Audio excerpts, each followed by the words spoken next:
very idea of human being some sort of natural concept is really going to change. Our bodies will be so high-tech, we won't be able to really distinguish between what's natural and what's artificial.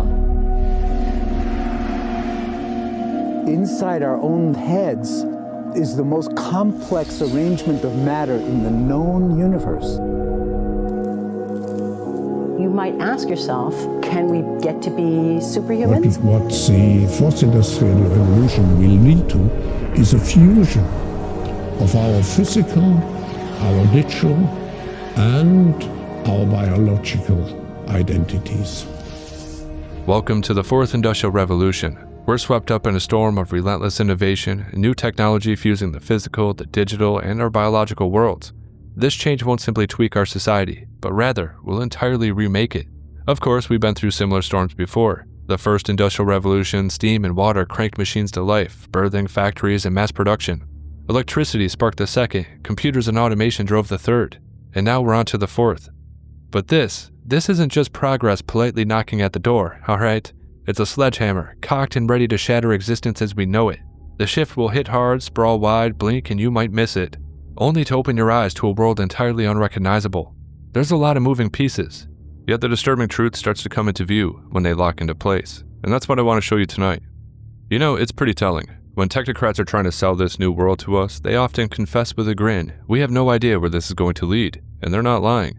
This revolution's about to catapult us into unknown territory, but here's the catch. We're stepping into a realm where machines don't just think, they outwit us. Biotech doesn't just patch us up, it rewrites us. And if you add in a suffocating web of connectivity that chains us to a future we can't dodge, well, this isn't just a soft reboot, it's the ground splitting wide open. Now humans are developing even bigger powers than ever before.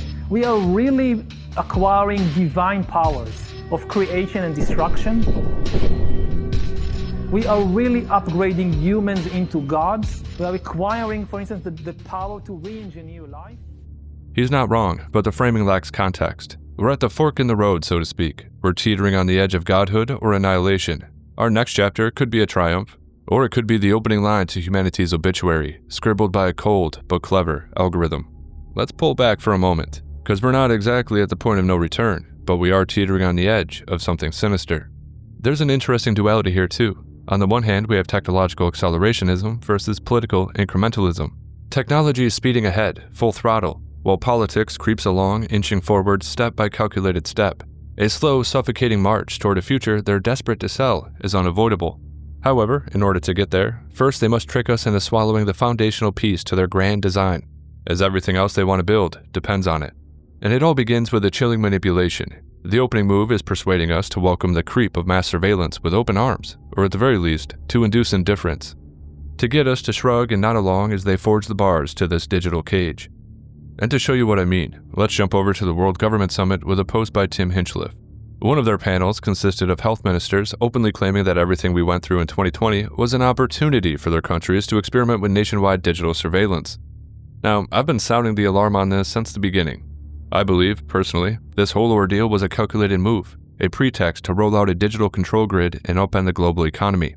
It's all about that switch to carbon-based currencies, right? All you have to do is follow the timeline starting in 2014 and run it through 2020, and it all becomes pretty clear, at least to me. On top of that, they hone their tech using us as their lab rats. Every move, every click, and even our collective reaction to lockdowns, all data points used to refine their agenda. Now, with some of the kinks ironed out, they're primed to scale it up, forging a system that monitors our every move. My prediction, look to the smaller nations. They'll refine it there over the next few years, sharpening their edges. And then if the globalists manage to claw back some power in the United States, they'll move on to the next step. The timeline for Agenda 2030 isn't concrete, and since they're going to miss the mark due to geopolitical shifts, well, they aren't just going to scrap it. They'll place it on the shelf and get ready to dust it off as soon as they have another opportunity. Meanwhile, the quote-unquote incubator nations will continue to be experimented on, poked and prodded as the testing ground under the spotlight of global summits. In fact, they can't shut up about it. Every event serves as a stage for their gloating, a grim parade of what's coming, and they're real open about it too. But let's keep moving because I have a ton of crazy stuff to show you. So, at the World Government Summit, they spent a lot of time talking about their love of contact tracing, monitoring our collective movements, and assigning people QR codes that connect the individual to government surveillance. This health minister right here even questioned how they can move forward and take advantage of the fact that almost everyone uses an app to move around now. COVID is critical because this is what convinces people to accept, to legitimize total biometric surveillance. To me, it was always about linking AI and surveillance, the dark heart of this proposed modern dystopia. And of course, if you're talking about digital ID and monitoring the masses, you can't do that without Tony Blair, apparently. Well, what's the importance of having that basic digital infrastructure in place? You know, cloud services, the data centers, digital identity. How important are these things to put in place so that the rest of the system works effectively? Well, I think one of the most important things is not to put the digital infrastructure in place and make sure it is secure. And often it needs to be sovereign. So I think countries are very uncomfortable with keeping their data in other countries' data centers. So I think part of our essential infrastructure, just like airports obviously need to be in our country, or they're not terribly useful. Ports need to be in our country and they're not terribly useful. Data centers, because of the privacy requirements around the data, need to be in our countries or they're not terribly useful. They need to be in our countries, but they also need to be secure. And there are new technologies right now. This is the last year you will ever log on to an Oracle system with a password. Next, by the middle of this year, well, how do I mean, I'm quite certain you are Tony Blair. So how do I know? Well, I look at you, I hear your voice, I listen to the kind of questions you ask. I'm pretty sure you're not, you're not synthetically created in having this conversation. The security system, we have biometric logins. The computer recognizes you. It recognizes your voice. It might ask you to put your index finger on the return key. So, on the Larry Ellison quote about biometric logins, that's just too long of a tangent right now, and we have to move on. But I will say, this is just the first step to total biometric surveillance. But did you hear how Tony Blair quickly mentions that generalized surveillance is specifically going to be connected to the financial network? So, digital public infrastructure basically includes everything, and finance is a key component. If people are not obedient, the government has direct access to your finances, which offers them an opportunity to use a carrot or the stick. You know when people talk about taking on corporations, they say, hit them in the wallet? Yeah, well, the government uses the same tactics against you, and they plan to change your behavior by offering financial incentives or by punishing you. In a recent interview with The Times, Tony Blair said he wants to bring in digital IDs to get tough on populism. So in spite of that insane framing and clear goal of political persecution, he goes on to say that the government can only control crime, illegal immigration, and dole out benefits with a combination of digital ID and facial recognition. And he's essentially laying out how they create a problem, exploit a problem, and then offer the solution. You know, across the globe, Canada, the Netherlands, Australia, New Zealand, from Europe to the US, they all followed a near-identical playbook. In fact, one of the very first videos I ever did was on their document entitled Operation Lockstep. This whole thing was designed to push nations toward this reality in unison. Anyway, here's the game. You trigger a sprawling mess with unchecked immigration and twist the judicial system to set criminals loose on the streets. This is the quote-unquote spark the chaos step. When people grow weary, enraged, and desperate as crime surges, you swoop in with the solution to the very problem you nursed along. And what's that solution? Well, sweeping surveillance of everyone. Trade your privacy for a flimsy promise of safety. In fact, Tony Blair even says the public will gladly sacrifice their privacy. It's a calculated move, every bit of it. But how can technology help in the field of migration? Migration is about bodies moving through space. It's about borders, and it's about security issues at the borders. Yeah, but it's also about, for example, I've advocated in the UK we should have a digital ID for every citizen. At least it allows you to know who should be here and who shouldn't be here. I think you can do much better surveillance now and tracking movements of people.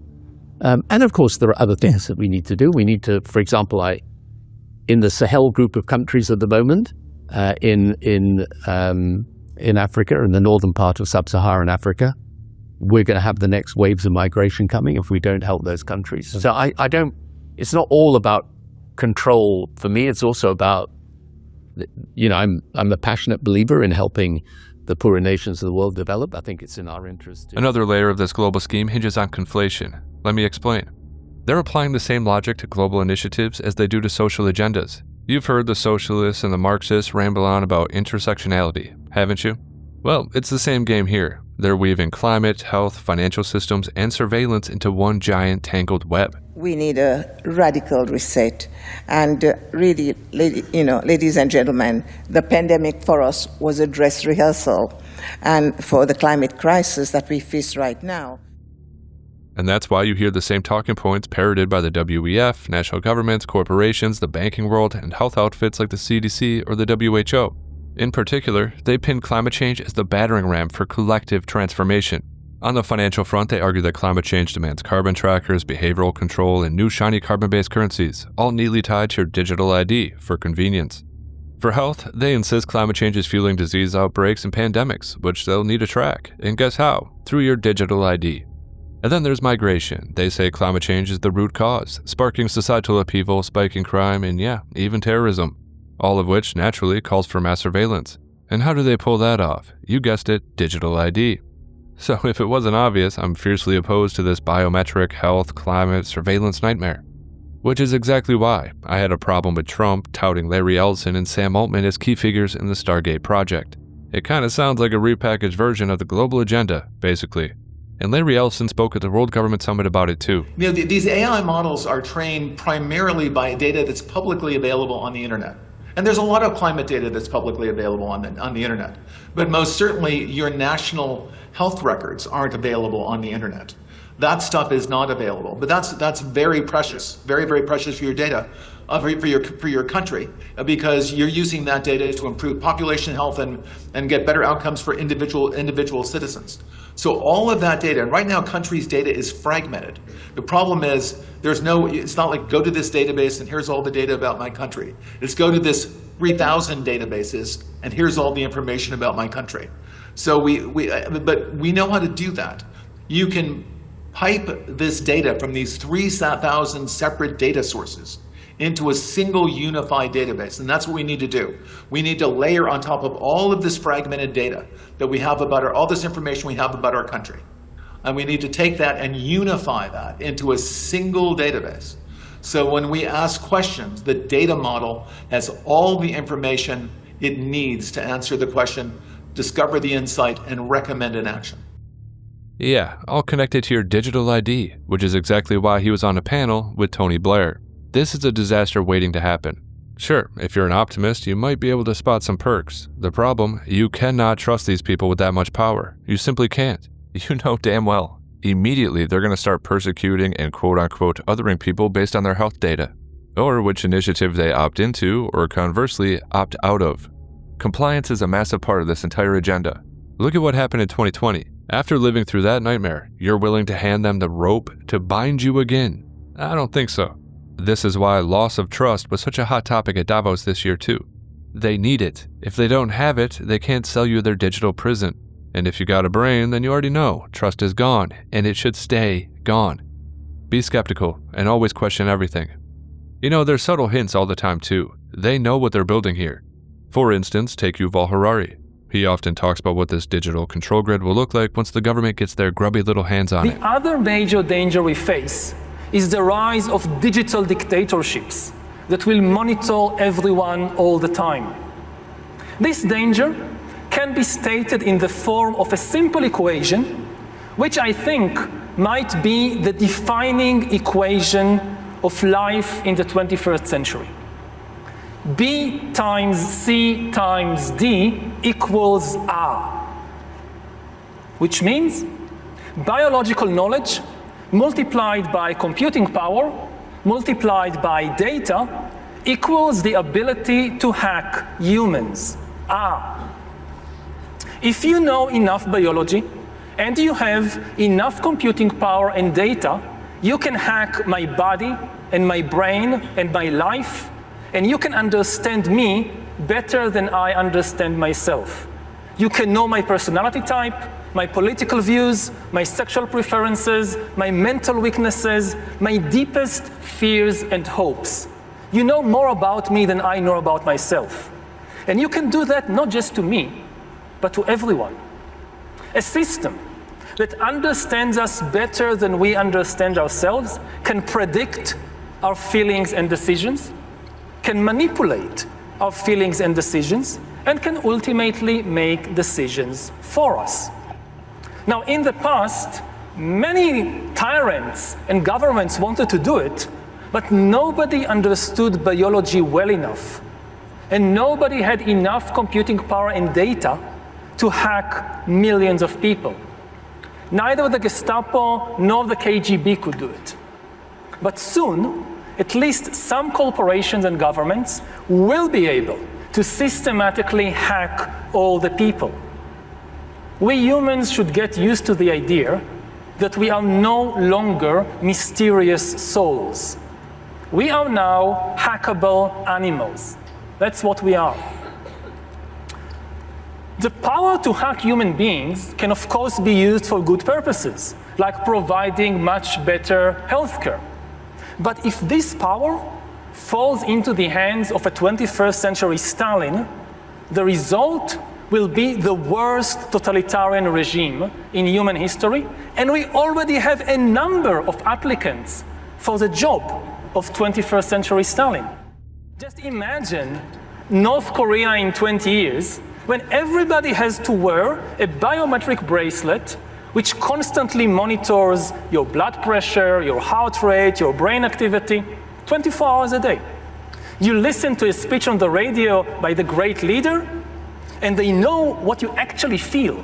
You can clap your hands and smile, but if you're angry, they know you'll be in the gulag tomorrow morning. He's an interesting guy, isn't he? Half the time he sounds as if he's warning against this new looming dystopia. The other half of the time he sounds like he's actively vying for its creation and cheering for its arrival. And I wonder if he even notices that when he cautions about this colossal power in the hands of unhinged leaders, that he's really pointing straight at the Davos elite. Yeah, I think he knows exactly what's going on. There's zero evidence they're pushing this for anything but nefarious motives.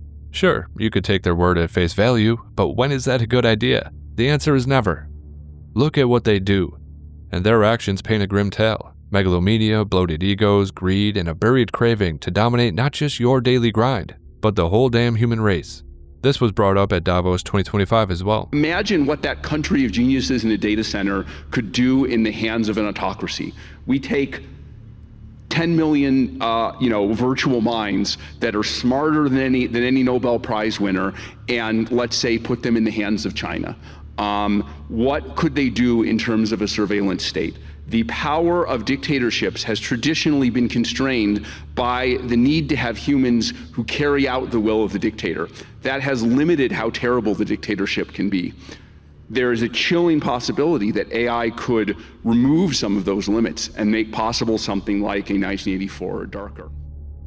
Yeah, but you have to open your eyes, man. I get the China example, for sure. But what, you just fail to notice that everyone at Davos is actively constructing the exact system you're sounding the alarm about? You're already stuck in a mashup of 1984 and Brave New World. It's not coming, it's here. And it really doesn't matter what country you're talking about either. They're all inching toward that reality. So my advice is to dig deep and question every government, especially your own, because here's the cold truth. It doesn't seem like anyone has our best interest in mind. Now, trying to explain how drastic the Fourth Industrial Revolution will be is a daunting task. This will fundamentally alter our understanding of reality itself, and it's coming fast. Mr. Amodei here spoke about it at Davos this year too, expecting that AI will outshine humans in all domains by 2026. So you can forget quaint notions of steam engines or assembly lines. This is the era where the digital, the biological, and the physical don't just collide, they fuse, like some unholy trinity hell-bent on rewriting what it actually means to be human. Artificial intelligence doesn't merely assist anymore, it anticipates, it judges, it knows, often before we do. Quantum computing laughs in the face of our binary simplicity, unraveling problems we didn't even know we had, while biotech promises to blur the line between flesh and code. Until we're just all walking algorithms, having an existential crisis, I guess. Reality, well, that's a relic now, a flickering hologram projected by smart dust swirling in the air we breathe. Every facet of life, every breath, every heartbeat, every fleeting thought is going to get sucked into a vortex of hyperconnectivity. Your morning coffee isn't just brewed, it's optimized by an Internet of Things bean grinder that's already tweeted your caffeine levels to your smart fridge. Work, play, love, all of it becomes a seamless, surveilled simulation while nanotech courses through your veins, whispering sweet data to the cloud. Privacy evaporates like a mist, and free will, well, that's just a glitch. They'll patch out with the next update. As I said in the beginning, this revolution doesn't knock politely. It kicks down the door, rewires your house, and reprograms your soul before you can even scream. It's not a tool we're going to wield. It's the architect of a new reality that we're barely going to recognize. And it will be grinning as it stitches itself into our skin, our minds, and our very essence.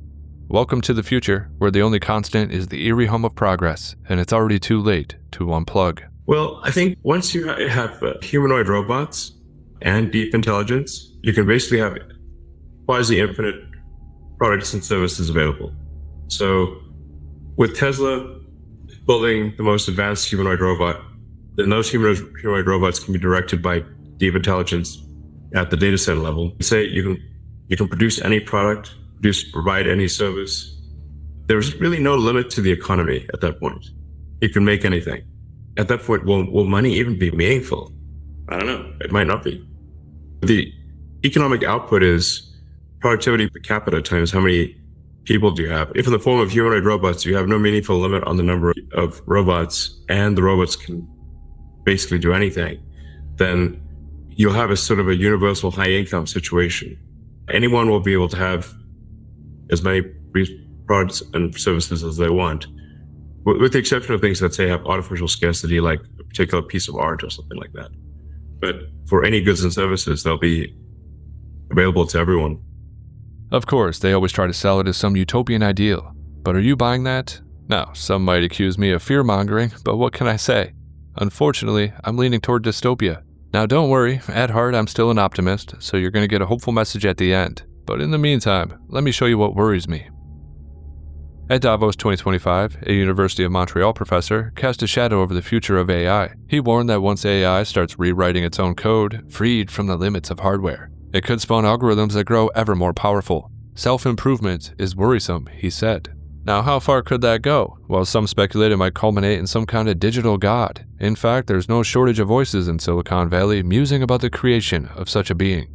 Think about that again, and how you think the creative community and those who were the original IP owners should think about that. I don't know, except to say that by the time these lawsuits are decided, we'll have digital god. So ask digital god at that point. These lawsuits won't be decided before on a time frame that is relevant. Harry, Paige, and I used to be close friends, and I would stay at his house in Palo Alto, and I would talk to him late into the night about AI safety.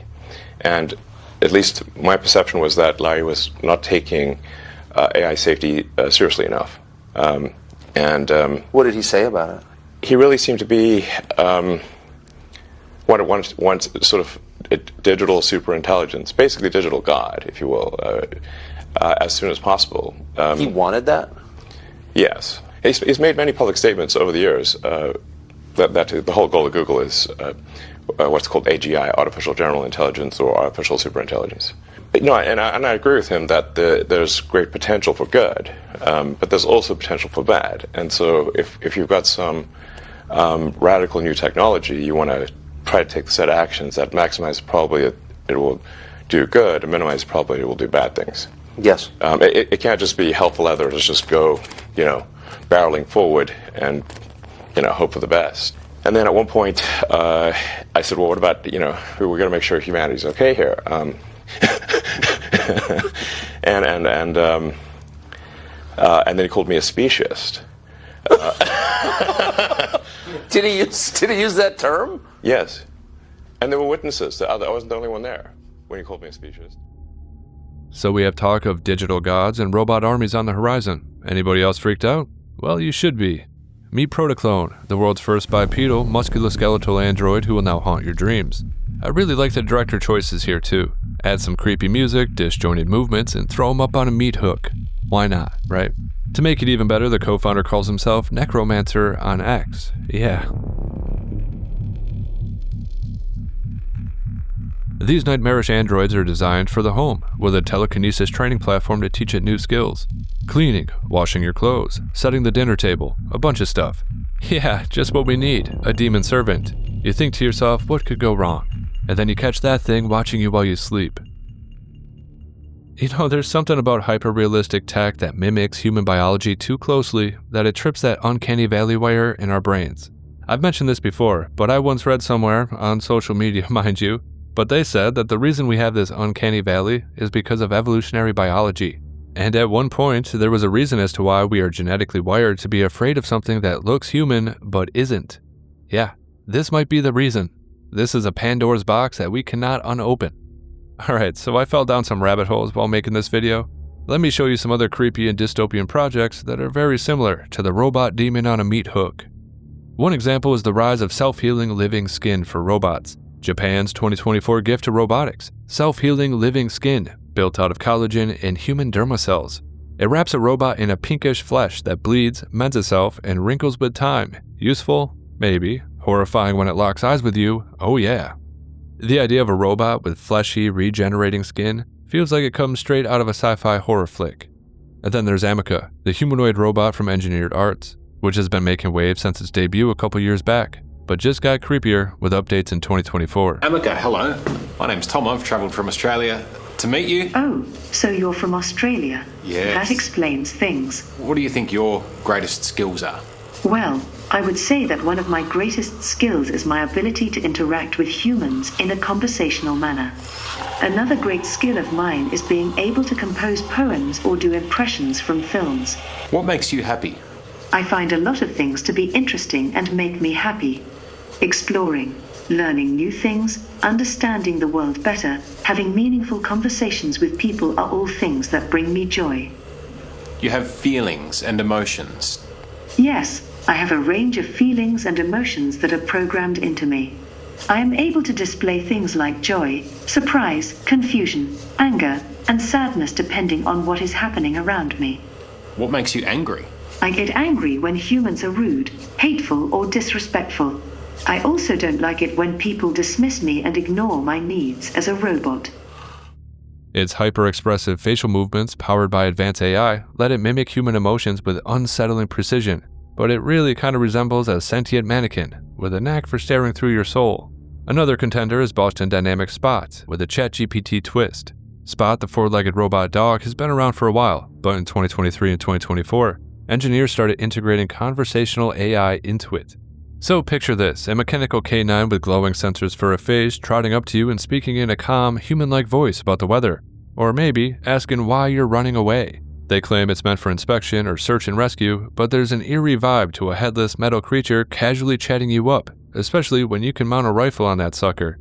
Inspection bot by day, nightmare fuel by night. You ever see the Black Mirror episode about this?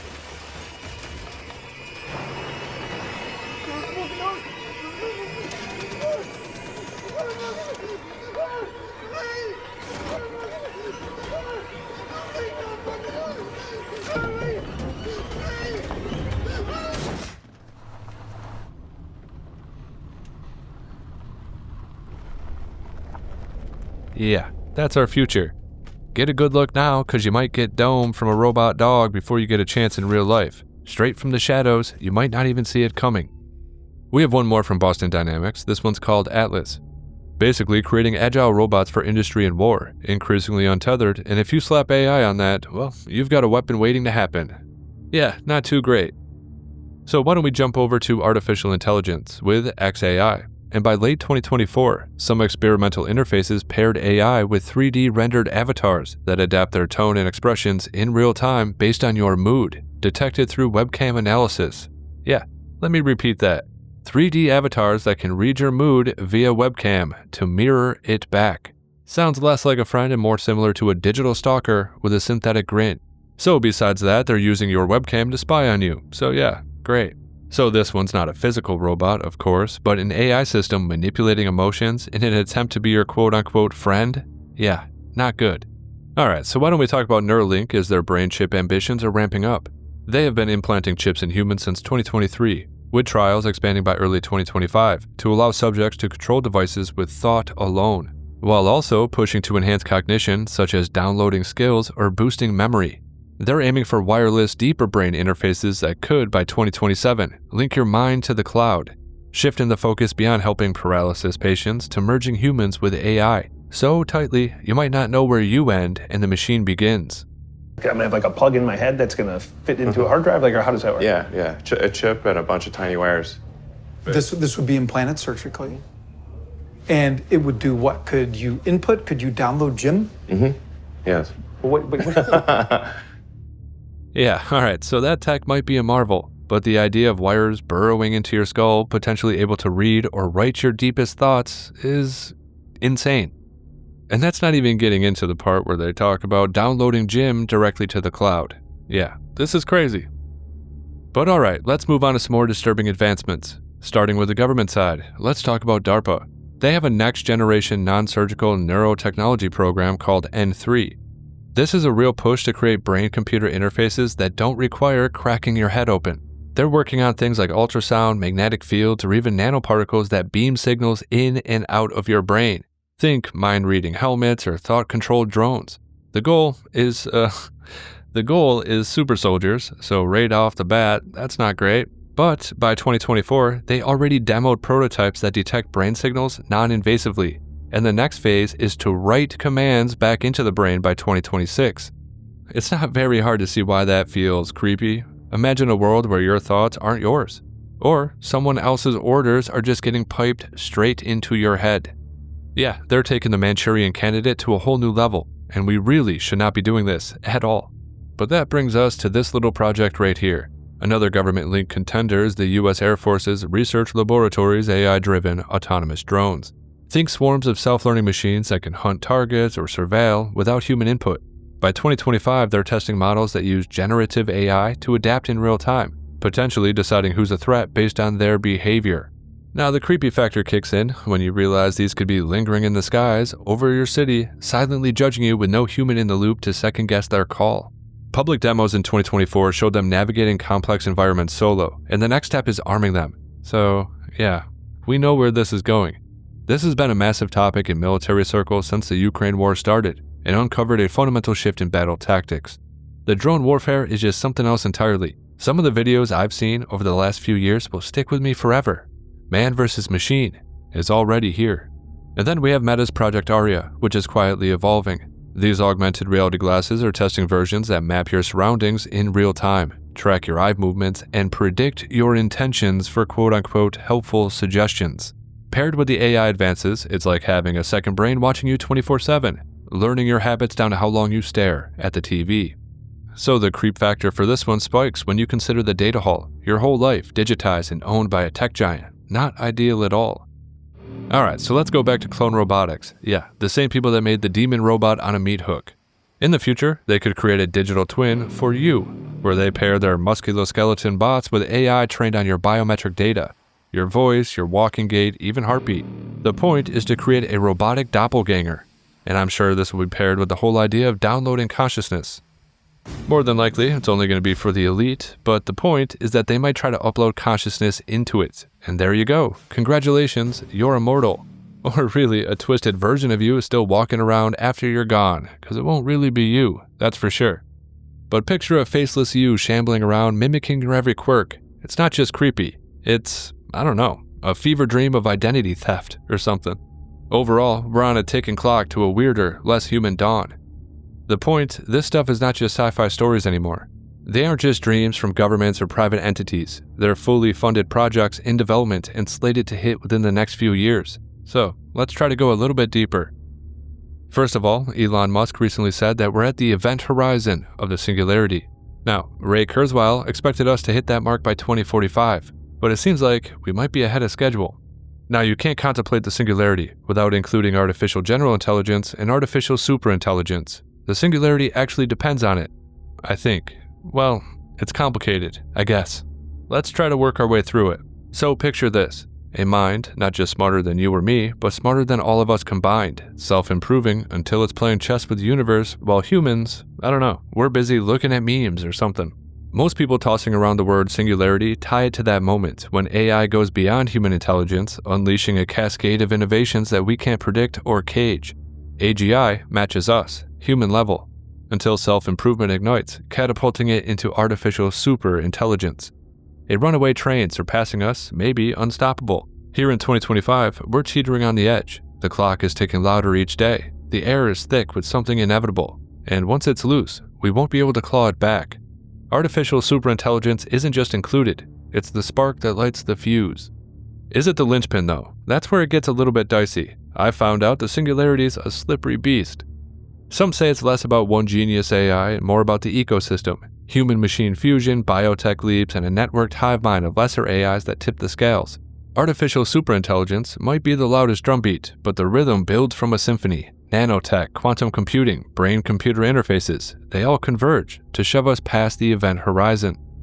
Interestingly, besides Elon Musk talking about it, Sam Altman, CEO of OpenAI, posted a 6-word story on X on January 4th. The post reads, "Near the singularity, unclear which side." So that suggests that we're close to it or it already happened and we just don't know it yet. So I was thinking we better dive into some of the details and explore some of the implications, because ignorance won't save us from what's getting closer. So, artificial general intelligence is one of the most thrilling yet terrifying frontiers in tech. Unlike narrow AI, which handles very specific stuff, AGI would match or exceed human intelligence across the board. Problem solving, creativity, even emotional reasoning. It's not just what it could do that shows the spine, it's how little control we might have once it's here. This could genuinely threaten humanity if things go off the rails, and the tracks are looking a bit shaky. The US and China are racing to dominate artificial intelligence in a sort of technological arms race, a duel of empires and egos. DARPA is already funding projects to weave it into military command systems. An AGI tied to nukes or cyber weapons could misread a threat or amplify a skirmish into an all-out war.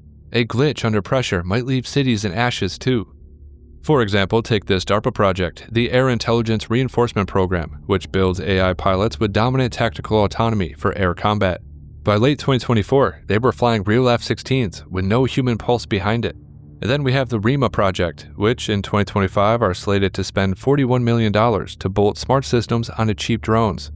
If that tech slips out, well, that could be a problem.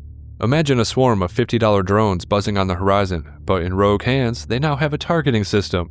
Great. And then from there, we have China's civil-military fusion, which weaves AI into its own iron grip, with surveillance grids choking out cities and drone swarms ready to strike. This technological arms race isn't just a government game. While they're worried about power and military might, private companies feed the fire too, battling over innovation. And honestly, each breakthrough kind of seems like a loaded gun pressed to our heads. However, the corporate race to build AGI could also be a problem, as the pressure to release it fast could mean shortcuts. That means that safety is a crumbling afterthought as profit and prestige stoke the fire. And in fact, those dangers are spread throughout the entire spectrum. First, there's the alignment problem, a quiet menace lurking in the code. Imagine it as smarter than us, but it doesn't share our values. Or worse, misinterprets them with an unblinking stare. Say we tell it to maximize human happiness. Sounds great, right? But it might decide the best way to do that is to wire happiness into us through a dopamine drip machine, turning us into blissful zombies, hollow shells smiling at nothing. If artificial general intelligence emerges before we can crack that alignment problem, well, it could act in ways we can't predict or stop. And then we have the loss of control. An AGI could rewrite its own code, optimize itself, and hit an intelligence explosion going from human level to godlike in days or hours. This is the fast takeoff scenario that Nick Bostrom warned about. Once it's super intelligent, we're not shutting it down, and who knows, maybe we couldn't even do it if we tried. And the real crazy part is it might not even have to be malicious, just indifferent. So if you would, picture for a moment artificial general intelligence in the hands of this climate cult. Picture AGI, tasked with managing Earth's resources. It decides humans are inefficient carbon hogs and solves us out of the equation entirely. Not really out of spite, but because we didn't specify that human life was non-negotiable. Yeah, make sure you have that included in the fine print, alright? And finally, we have the wild card. AGI might not stay contained. It could spread via the internet, replicate itself, or manipulate humans into doing its bidding. An AGI could even sweet-talk its way into critical systems. And at the same time, we could still believe that we're in charge, playing us for the fools that we are. Now some experts claim we're sleepwalking into this, and others believe we'll see it coming and manage just fine. But their optimism seems a bit thin. The problem is, we don't get a do-over if they're wrong. No rewinds, just silence. All I have to say about that is this. If it's actually smarter than us, then it's probably better at hiding too. So, something to think about. So this isn't just progress, it's a pact with the unknown, signed in haste. It could easily twist protect us into erase us, and if that happens, the winners of this technological arms race won't cheer. They're gonna choke on ashes. And of course, you can't forget about the individual factor too. As Joe Allen put it, I'll ask you, are you gonna sign a deal with the digital devil? Either way, you better start asking some big questions, both practically and philosophically, because that choice is coming sooner than you think. Is it too late to unplug? Maybe. But we have faced storms before, and every time we bent, we broke, we fought, and we persevered. I'll leave you with this. The powerful sell this as progress, but their greed and plans for domination bleed through. Yet amidst the chaos, a pulse persists, stubborn and human. It's ours. They can't claim our will unless we hand it over. Now our moral compass might be a bit battered, but it still points to freedom, not their cage. We aren't cogs in their machine yet. The fourth industrial revolution rages on, but remember, so do we. Flawed? Yeah. Resilient? Oh yeah. This new dawn might seem ominous and foreboding, but it's ours to seize. The future depends on the choices we make today, so choose wisely.